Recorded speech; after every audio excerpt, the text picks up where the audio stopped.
Digital studio Darbhanga.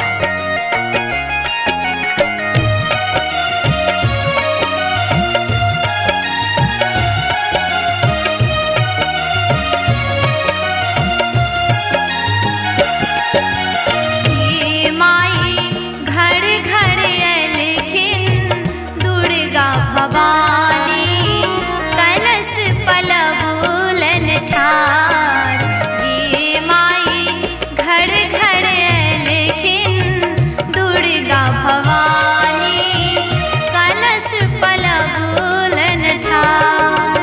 कलश पलबुलन ठार भवानी कलश पलबुलन ठार, ये माई घर घर लेखिन दुर्गा भवानी कलश पलबुलन ठार, ये माई घर घर लेखिन दुर्गा भवानी कलश पलबुलन ठार।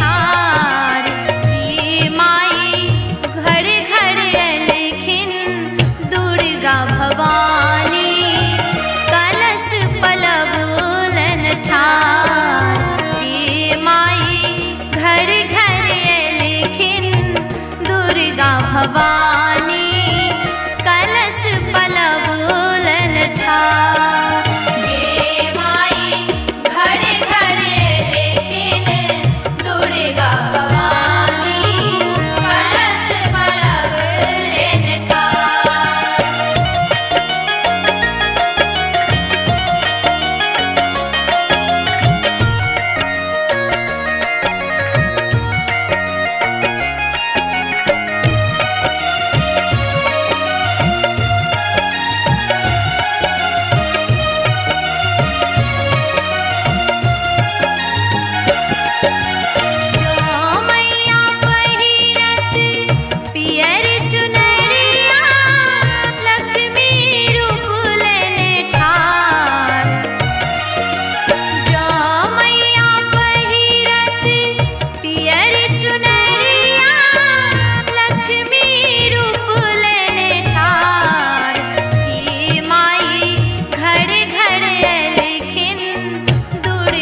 भवानी कलश पलबुलन ठार, ये माई घर घर लेखिन दुर्गा